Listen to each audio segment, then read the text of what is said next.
Hello and good day, Welcome to the Super Good Camping Podcast. My name is Pamela. I'm Tim. And we are from supergoodcamping.com. We're here because we're on a mission to inspire other people to get outside and enjoy camping adventures such as we have as a family. Today's guest is a backcountry camper, outdoor adventure, freelance content creator, and marketer. She travels, blogs, and works with some pretty cool people. Please welcome Emily Gillespie from Emilywhoexplores.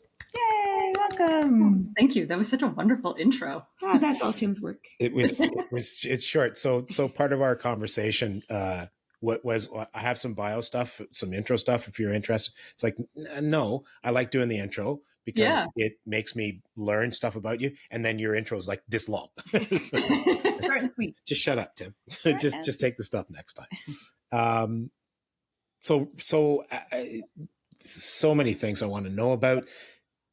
What's backcountry is my favorite sort of deal. You do multiple types of travel, but what's your backcountry jam? Like, what are you into doing? So I once upon a time, I love being outdoors. And I think that as I'm growing older, I'm just appreciating being outside, regardless if it's like for a hike or a canoe trip. But my boyfriend, Alex, got me into backcountry camping and canoe tripping. And now we joke that I think I like it more than he does. And I'm the one who gets more excited than he does. So I'm really fortunate that it's a hobby that we get to do together. And we do a lot of our tripping in the Temagami region. His family has a cottage there. So we can literally launch off the dock for a lot of our trips, which is super nice. That's in backcountry camping what I would do. Yeah, and you've got a cottage to come back to at the end of the day. That's nice. That's sweet. How can we work that? That's $649. Yeah. Let's win the lottery, babe. That's also I can't retire until that happens. So that's the retirement plan. Yep. Well, cool. Yay to boyfriend. Way to go. Yes. Thank you, Alex. Exactly right. What other sort of, I know you do, again, so many things. How do I try to section them out? I was reading some of your blog posts. You do multiple types of travel. So backcountry, in a canoe, I've seen you do hiking stuff. Do you travel around outside of Ontario to do any of those things? And then I know you do sort of Caribbean style, go hang out on the islands for a while, because that's a terrible thing to do. Yeah. In terms of backcountry, like I said, it's a lot of canoe tripping. I attempted an overnight on the Killarney on the La Cloche Mountains. That was difficult and completely different. You really want your bag to be light, but it's hard to make it light. So canoeing, obviously, I like a bit better just because you can just portage and it's just, for the most part, short, sweet. Get to that, right? I also started doing a lot of front country camping. I was really curious about the different Ontario parks and different areas in Crown Land. When I'm by myself or doing something solo, that's just something that's more in my comfort zone. And then on top of that, like I mentioned, Alex's family has a cottage in Temagami, which we're super fortunate that they have. And then my great grandparents bought property on Manitoulin Island. So we have a camp, not a cottage, but it's a cottage essentially. So we get to travel around Ontario a lot in different variations of being outside. And then in the last few years, we've put a really big emphasis on doing a lot of international travel as well. To places like? We recently went to Spain, Portugal. I did a guided trip with Origin Travels to Egypt. I went to France. And we're going to Guatemala in a week or 2 weeks. Cool. Yeah. And do you speak Spanish? I'm just curious.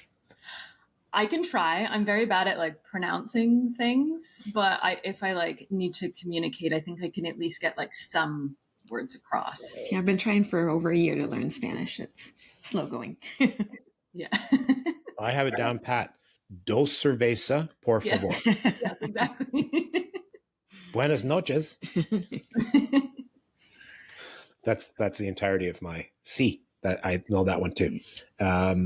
I think that's all you need to really know. So it's okay. I did Colombia once for a couple of weeks, and that seemed to get me through. So Oh, I think at perfect. the time I knew what lobster and shrimp was, because that was important as well. Priorities. Yep. Okay, so there's your camping things. One of the other things you do, that's the thing, is it's like this massive list. Okay, I'm going to back up a little bit. What got you? So you work with people to help them. With their content marketing. Okay, so Yeah. yeah, it feels like it's more than that.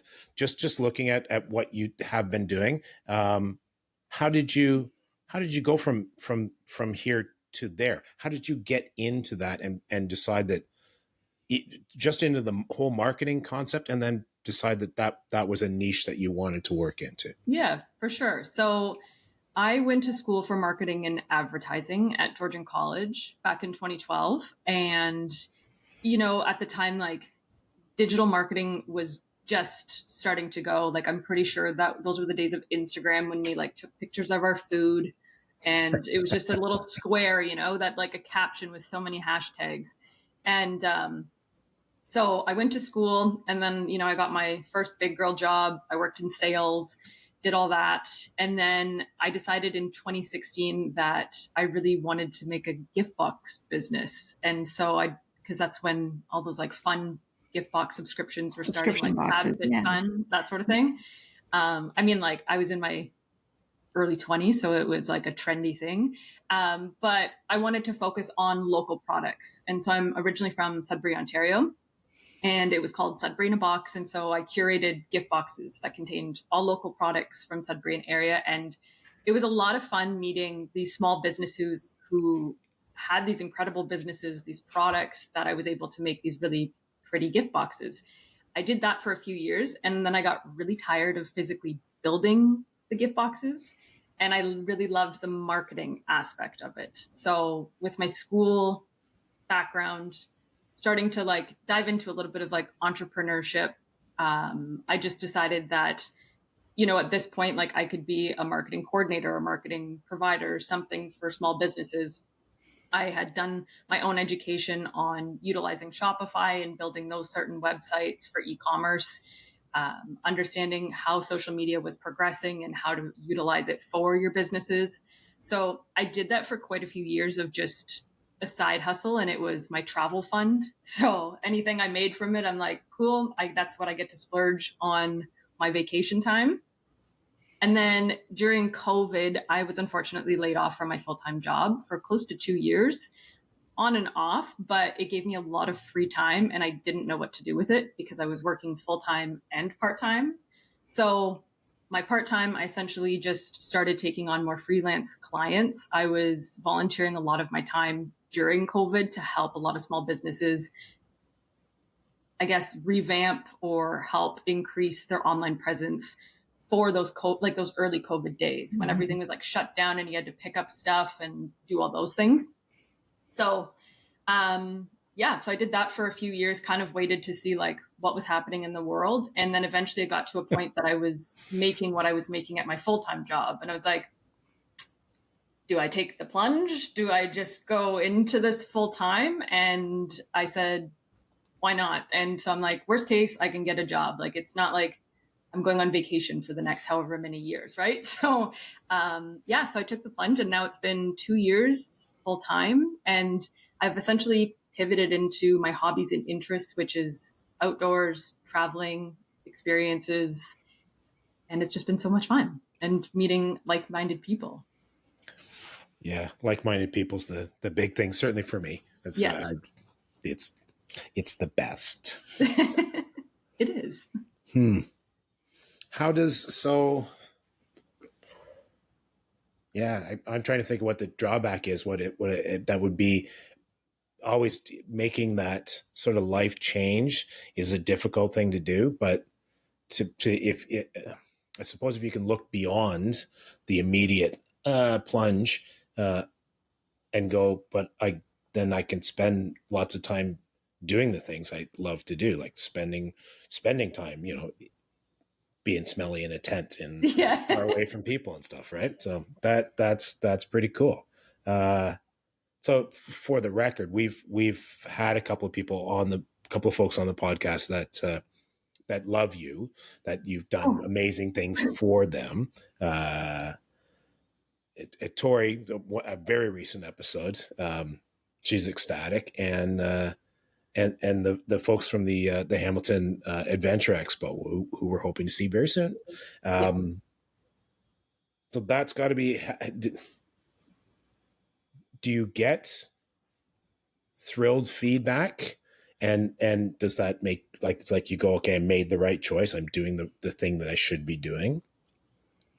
Honestly, I wish it was more consistent for myself. Like, I feel like we're always our like own worst enemies and critics of what we do, right? So there's definitely, like anything else, good and bad days, but my clients and who I get to work with are really amazing. And I'm not saying that lightly. Like, I love working with Tori. I love working with the Hamilton Expo team, and a lot of my clients. So that's what still drives me to do what I want to do, because I still get to do something.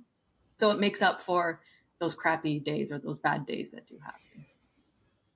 Out of curiosity, do you do sort of like, I don't know what the right term is, different levels, different packages for people, like a light version? I'll help you make your Instagram be awesome, or I'll do the whole deal and set up your shopping for your merch and all that sort of jazz. Like, how does that all play out? And Yeah, for sure. So over time, this is definitely something that like I think changes on a regular basis. And I've just come to the conclusion that I don't really have like certain set packages. It's just more of like my expertise, what I can bring value to these potential customers or my current clients, to making sure that like whatever they're paying for, they're getting value from, right? So I always do like a clarity call, like consultation call, to make sure that it's a good fit, not only for me, but more for them. And typically I would break it up in like smaller projects, or we can look at like a retainer basis look at a retainer basis. And then depending on like the deliverables and tasks and projects that you want to work on. So for example, I've been calling them my 90-minute strategy calls. It's like, it's for me, but then it's for them, but then it's for me sort of thing, where, it's a low budget, low entry, like 90-minute call. You get a Google Sheets doc with like a lot of questions and prompts for us to prepare. So then when we come to the call, like I want you to walk away with at least one tangible item where you're like, okay, thank you. Like, this is what I needed to get to the next step, or this is what my like obstacle was. And a lot of that is around content creation, content planning. Like, I want to add a blog to my website, or like I'm really tired of Instagram. And we just really chat through it. It's just like a casual conversation. But so far, I mean, I've had 100% success rate over the last few months, which is fantastic to hear. But it's like, it's so fun seeing those like light bulb moments and like that excitement where they're just like, okay, like, yes, this makes sense. Like, I just needed someone to help me piece it together. So that, for example, is like a low barrier, low entry. Like, there's not a lot of commitment. It's kind of just like we meet. Hopefully you get something taken with you. But then it can go up to clients that I work with on a retainer basis, where we're working 5, 10, 15 hours a week together. So it does vary. It's just, I think I focus on the deliverables and what you'll get out of it.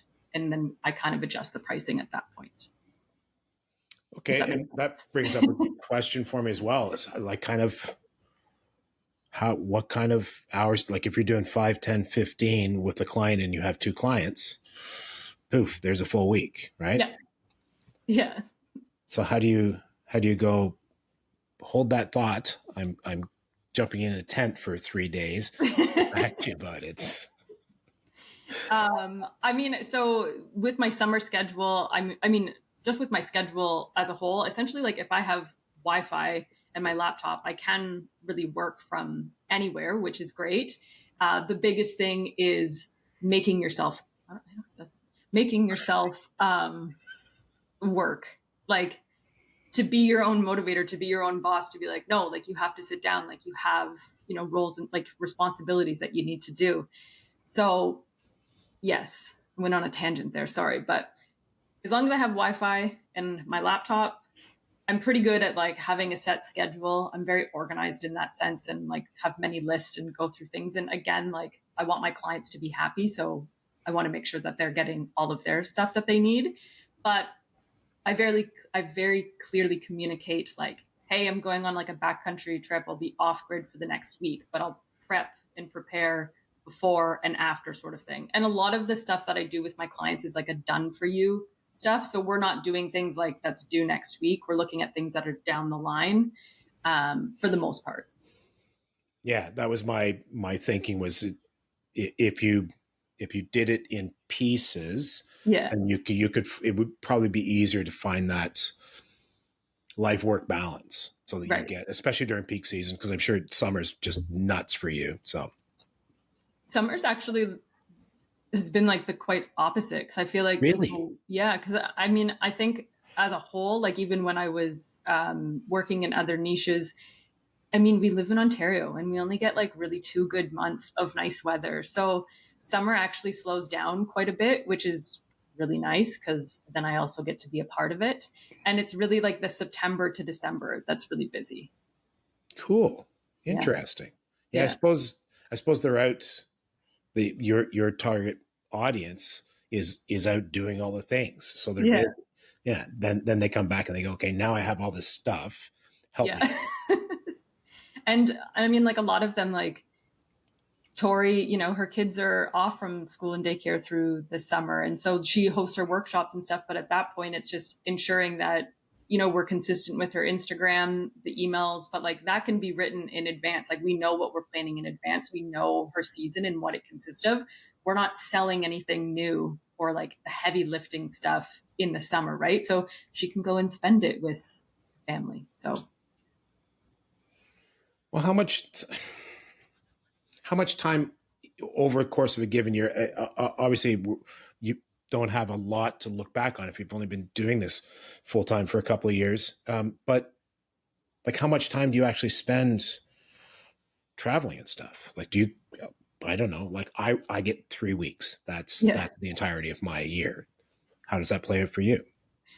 So it's great because if Alex and I decide that we want to go on a trip, because Alex, he has a 2 week on, 2 week off schedule. So he flies up north into a northern mine and works 14 days for 12 hours straight. I don't know how, but then he's off for 2 weeks. So when he does come home, it gives us the flexibility to be able to travel more, do a few longer canoe trips, go during the week when the weekends aren't busy. So I definitely am flexible with my schedule where I'll sometimes work the evenings or the weekends or whatever it is if I know that we have a trip coming up.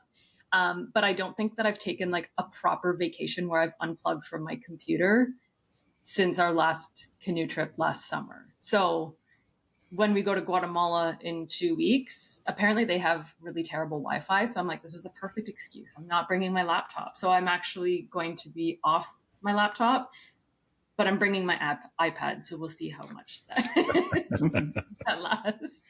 It's because you're going to download a bunch of movies and watch it. Yeah.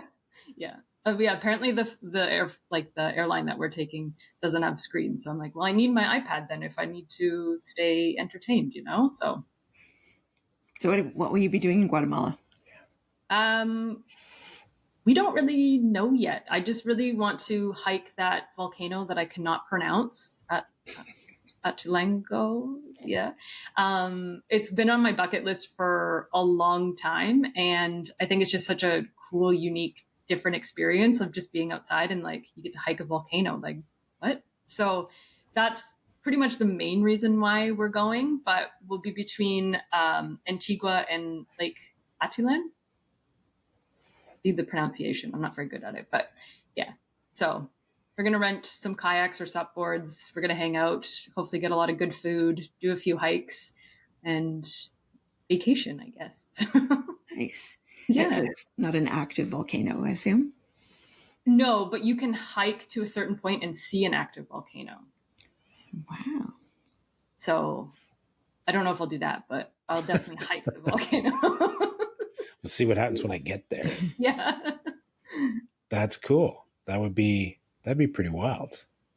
I think so. Yeah. Have you done any kayaking before? Like recreationally, nothing big. I definitely prefer a canoe and a supboard over a kayak, but I also haven't really given it like a true like go to try, if that makes sense. Yeah. No, it totally does. Because I suck at it, but largely because, yeah, I've spent, 3 hours in a kayak. That's it. That's the extent Yeah. of my experience.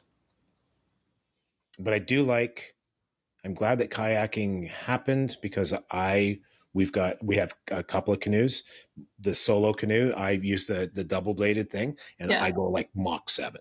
So I'm very happy about that happened because of kayaks. Yes, that's true. Yes.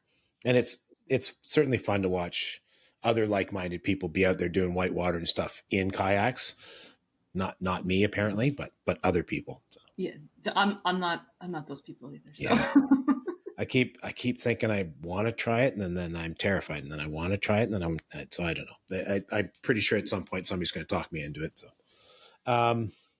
one of the cool things when I was on your website, just browsing through, looking at the blogs. You're a great writer, by the way. thank You capture moments. You're very good at that. Just you. 2 thumbs here.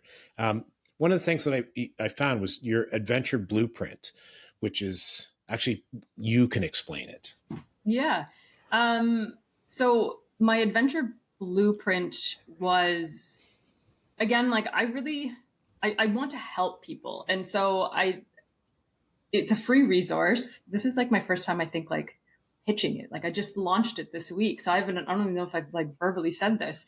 But it's essentially just bringing any online business back to the basics to understand those like really key components that we need to create content. So, understanding who our target audience is and like, what that means in terms of like demographics of like gender, pronouns, age, location. Because when we know those sort of things, then that changes our messaging and like how we communicate, right? Like we might not say the same thing from like a 20-year-old to like a 70-year-old, right? Um, I also go over like a competitive analysis, and it's not to be like, okay, who's doing better than me, or am I doing better than someone else? It's just to understand the market and really see, okay, what strengths do I have? What opportunities can I create out of this? And like, what's my unique part?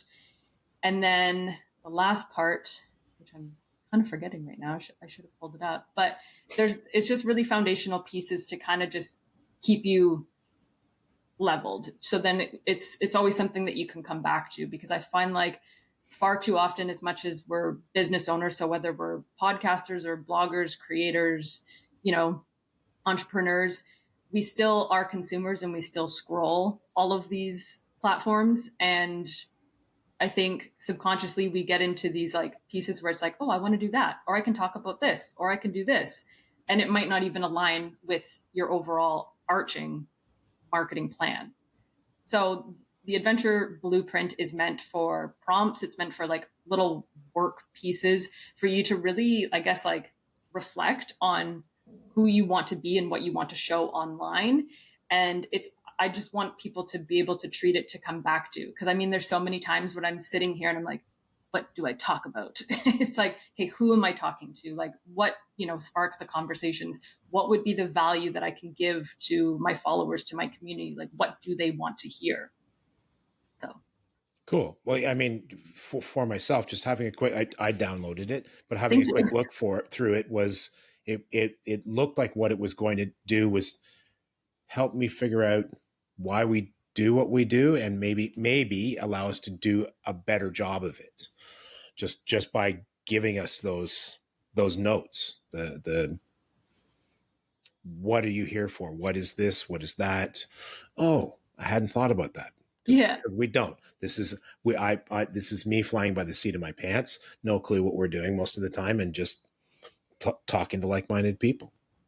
And I mean, a lot of businesses and a lot of like creators and stuff, like it's formed from their passions or their interests or something, right? And it's not like everybody sits down and creates this big old business plan and like, okay, this is what I'm going to do and this is my mission statement. But I think that if we do take the time to, again, like reflect and just have a really good understanding when you do those bigger tasks, like what am I going to post on Instagram today? What kind of blog posts am I going to do? Like, does my YouTube video, like, is this something that they want to see, or like, are they going to watch it? It just, I think it's supposed to help the individual, because from experience and from talking to other online business owners, it's just that constant like comparison, those negative feelings where you get so tired. So just to bring it back and be like, okay, no, this is who I'm talking to. This is what we talk about. These are the topics that I like to talk about. And this is the value that I want to provide to my audience and my community. Very cool. All right. So one of the things that we do with our guests is try to hit them up for a story, a something, anything, one of your adventures, a cool vacation you took. Something that didn't go as planned. It's usually how it goes. Yes. Share a story with us. So back in the fall, Tori had asked me to go on a last minute trip. The person that she was supposed to go with, unfortunately, got COVID. They were sick and they weren't able to go. So I was in Temagami at the time and I said, why don't you come to Temagami? It's not a far drive from you. Obviously, it's a beautiful area. And she just wanted to get out. She like had, that mom time off to be like, nope, this is my time. I'm going to do something. And it was a beautiful fall weekend. Like I think it was right before Thanksgiving. And I think one day got to like 20 something. So it was just an excellent weatherish day. But so we did the Wasaksina cross loop, if you're familiar with that area in Temagami. It's a pretty like beginner into like intermediate route. There's a few different ways though, like when you're in Cross Lake to get back into Lake Temagami. And the previous year or earlier that year, Alex and I did the south section. And so Tori and I were looking at the map and we're like, well, why don't we try going through this little section? And there's too many Cross Bay parts in this. But if you look at a Temagami map and you see all this little section that's like Cross Bay, Little Cross Bay, Little Cross Bay Lake, they'll know what I'm talking about. But so the trip was off to a great start. We were going out for 4 days, 3 nights. We went into Wasaksina and like the weather was perfect. And then all of a sudden at nighttime, the wind completely picked up and there was a little bit of service that I got when we were on that lake. And I was looking at the wind conditions and they were saying like the gusts were getting up to like 55 kilometers per hour. Good fun in a canoe. Right. So at least at this point, we were at camp, we were in our tents, but it was just, we did not get any sleep because we're like, oh my goodness, like we're going to wake up and everything's going to be blown away. The canoe's going to like the tent, everything. So we didn't get a good night's sleep. We got up and then the weather just like completely took a turn for it. We were troopers. We went through it. It rained. It was windy. It was whatever, but type 2 fun, right? It's now like thinking back, I'm like, you know what? It's still a really good trip. But when you're in it, you're like, oh, okay, well, this sucks in the meantime. So we go from Wasaksina and it's a 1.5K portage into Cross Lake. So we double carried. So we essentially did a hike, which was beautiful and long, but that's okay. And so when we were going into our last day though, from Cross Lake into, and this is where I get confused because I don't have a map in front of me, but we had 2 portages that day to bring us back into Lake Temagami. And again, I had a little bit of service and I remember telling Alex, like, this is the route that we're going. And his response was, oh, well, hopefully that portage exists. And then I didn't see it until later. And so we're getting in the canoe and I'm like, which portage? I'm like, we have 2 or 3 that day. I'm like, which one is he talking about? And so we thought that he was talking about the first one. So we went through the first one and we're like, no problem. I don't know what Alex is talking about. Whatever, that's fine. So then we get into like the next little lake, and then we come into a section that clearly in low water is just a huge bog, huge like pile of mud where whatever. So we're like, okay, we'll pull offshore, like we'll find, the portage.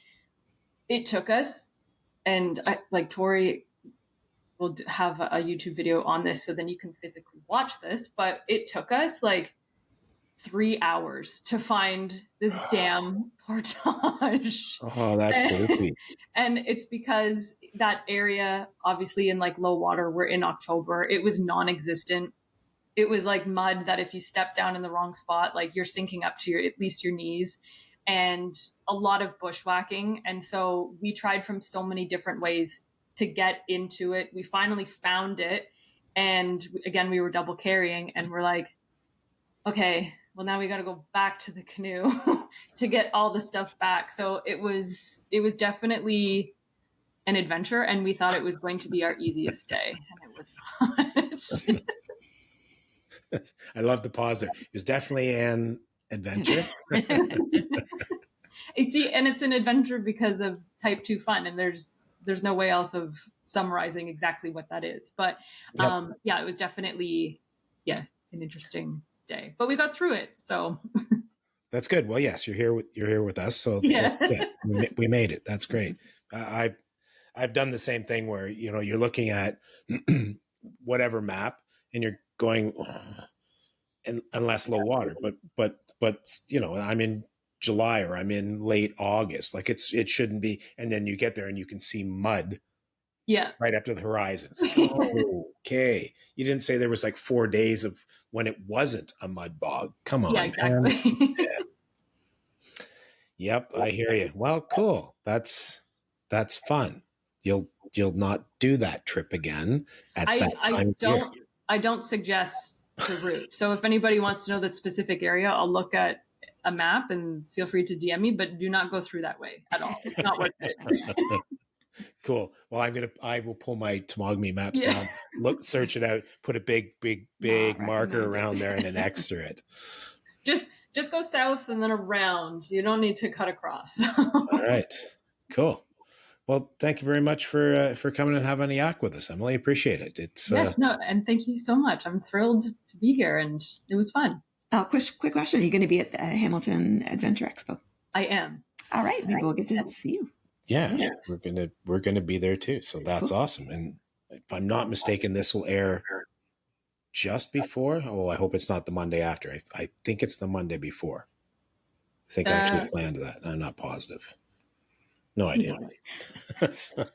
It'll be fun though, because I feel like it's everyone that you talk to on Instagram, and then you get to meet all these people now in real life, which is exciting. It is. We've been organizing a bit of a get together with all the peoples, and it's like like-minded people is the phrase that fits the best.